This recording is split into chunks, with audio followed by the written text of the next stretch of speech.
Are you interested in providing results-driven treatment services? Join a team of like-minded individuals who share your passion and support your success. With more than 1,000 franchised locations in 49 states, Massage Envy is not only the nation's #1 provider of massage services collectively across its franchise network, but also a national leader in skincare. Start or grow your career at a Massage Envy franchised location. Visit massageenvy.com/SDcareers for full details. Join SkinScript Skincare in 2024 as they bring you the best in new products, classes, and resources. Their award-winning customer service team of licensed professionals is designed to support you. No sales pitches, no pressure, and no spending requirements. The focus is always on you. Sign up at SkinScriptRx.com and embark on your path to becoming an empowered SkinScript esthetician today. DMK is unlike any skincare company on earth. Named after visionary founder Danae Montague King, DMK is committed to providing individualized products and treatment plans that heal skin on the cellular level, whether the condition concerns pigmentation, acne, inflammation, or signs of aging. DMK is home to the original enzyme mask, the game-changing formula that sends oxygenating, tightening, and exfoliating signals into the skin to enact changes in skin structures from the inside out. At DMK, we believe everyone deserves to feel the confidence that comes with healthy, beautiful skin.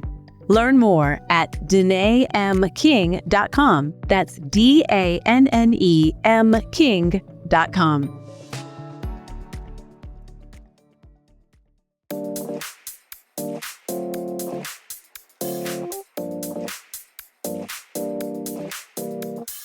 Hello and welcome to ASCP Esty Talk. I'm Ella Cressman, licensed esthetician, international educator, and content contributor for Associated Skincare Professionals.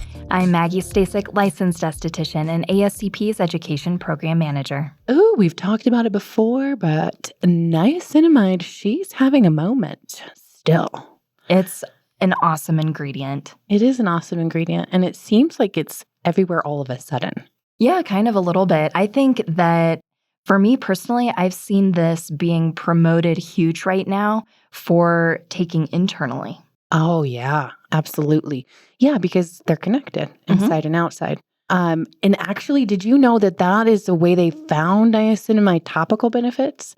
By researching the internal benefits, the supplemental benefits. Yeah, interesting. Yeah, that started back in the 1950s. Okay. And they're really using it as a topical ingredient in the 1970s. Interesting. So she's been here for a long time. But I think, this is in my mind what happened. I think what happened is in the 70s also, we have the introduction of alpha hydroxy acids into the scene. And those were like, oh, burn it and turn it, and retinols in the 80s. And then till probably 10 years ago, the slow roll of, wait a minute, we need to start thinking about this in a kind of a different way. That's when she started coming back. A lot of studies on niacinamide, early 2000s. 2005, there was a lot. Early 2010s, and then even more now. So she's a well-understood ingredient. She's been around for a long time, but now she's having her moment. I think it coincides with this healthy skin movement, not just anti-aging, not just brightening, but understanding that healthy skin looks younger. Healthy skin is brighter. Healthy skin is more radiant. Makes sense. Makes sense. One of the ways that niacinamide, or also called nicotinamide, is cool. We actually have nicotinamide or nicotine receptors in our body. Oh. Yeah. Is that the same thing as saying it's adaptogenic? It can be. Adaptogenic is one of my, we have to do a podcast on adaptogenic. It's one of my favorite things because it can, the Goldilocks. Yeah. It'll give you just what you need. But niacinamide or nicotinamide is also known as vitamin B3. One of the most important understandings of niacinamide is that it has a broad range, which is probably why it's super popular for this and that and everything, where we think of certain ingredients for certain specific skin ailments. But here we have, first of all, let's talk about niacinamide and the barrier function. Yeah, you got it. The barrier function, we all know what that is. It's an essential protective feature that effectively keeps the good stuff in, the bad stuff out. Its importance cannot be overemphasized. And when we look at many skin conditions, we can often identify an imbalance or weakened barrier function. It's one of the first considerations in analyzing the skin, right? We're basically assessing the barrier function of our client. Is it intact? Is there disease, disorder, etc.? And niacinamide plays a helpful role in reinforcing the skin's barrier by enhancing its ability essentially to retain moisture, protect against environmental damage, and by boosting the production of ceramides, a crucial component of the skin barrier. Niacinamide helps to fortify the skin against these external aggressors. Yeah, niacinamide for barrier function, as Maggie said, barrier function is probably the foremost important of all of the skin functions. It's what keeps the good stuff in and it keeps the bad stuff out. And if that's compromised, we have psoriasis, we have eczema, we have acne, we have dry skin, we have inflamed skin. And when we have those types of conditions and vulnerable, you're letting everything else have the opportunity to go awry, to hobble along. So niacinamide helping by encouraging the production of ceramides or holding the moisture in the skin, which is a key component in the barrier function, is really important.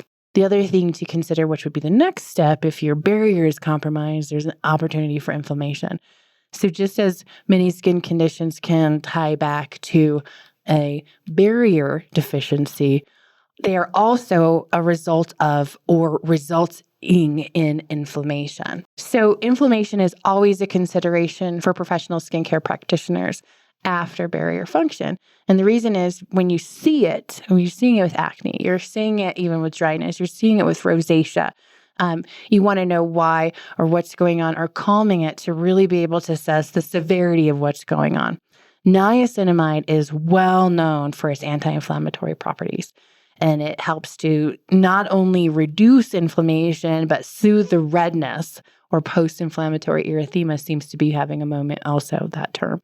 So calming. Additionally, some of the research has shown its ability to reduce UV-induced erythema, which I think is really important and very interesting.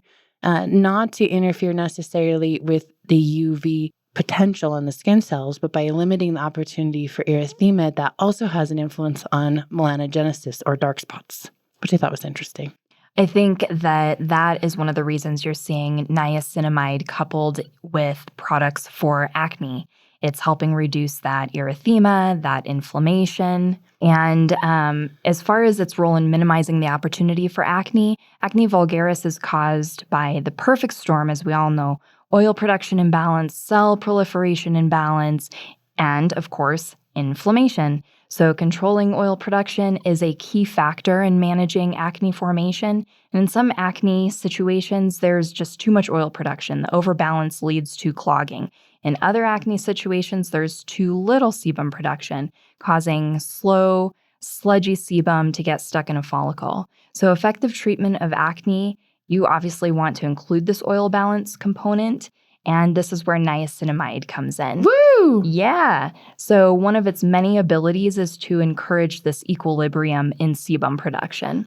And this balancing act, combined with its ability to reduce inflammation, makes it a perfect soldier in the fight against acne and related concerns. Ooh, and related concerns, because acne is one, I have it right now. I have all these, I have a pimple. I'm just going to say it. I have a pimple, and I had a pimple last week. So now I have 2 dark spots on my face from acne, and that's causing hyperpigmentation. And hyperpigmentation is a consequence not just of acne, but many skin conditions. And inflammation is a significant culprit. So reducing the opportunity for inflammation reduces the opportunity for melanin to be called into action. And melanin really is just trying to protect against whatever is causing the irritation in the first place. Niacinamide prevents melanosome transfer into keratinocyte. So you're still calling it into action, but it stops it from entering the cell. This effectively reduces the opportunity for hyperpigmentation. So incorporating niacinamide into a daily skincare routine, that can help contribute to even complexion over time. Niacinamide's also awesome for fighting against anti-aging. So aging, it happens, it's inevitable. Healthy skin is youthful skin. So rather than quote unquote anti-aging, we can think of it as pro-skin health with niacinamide as an important proponent in the mission. So niacinamide, it's a front runner in the anti-aging arena, and studies are showcasing its capacity to act in many anti-aging or pro-skin health capacities. It's an antioxidant, it's anti-inflammatory, it inhibits melanin transfer, and signals fibroblasts and collagen synthesis. Boom, that's what everybody wants. I mean, what else do you want from... I told you she's having a moment, and it's not for no reason. She's awesome. I need to add niacinamide. Get it. I'm going to get it. To your eye cream. I'm never going to let you live that down. I know. Listen, I've been using eye cream, the one you gave me. Does it have niacinamide? It does. Boom. Bada boom. And it has haloxyl in it too, which is another good brightening. You look great. You look so refreshed. Thank you. I'm going to be honest. I maybe only use it like once a week. It's working.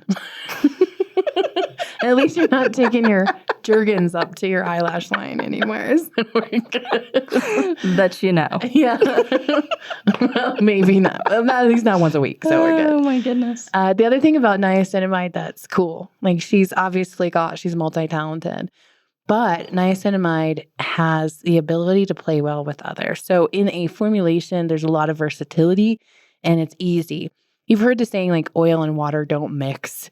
This is what happens when you're trying to put you can have all these amazing ingredients and try to put them in somewhere and they're like, nope, it's not happening. So you have to add emulsifiers, you have to add waxes, you have to add different components just to try to cross your fingers and hope that it's going to work.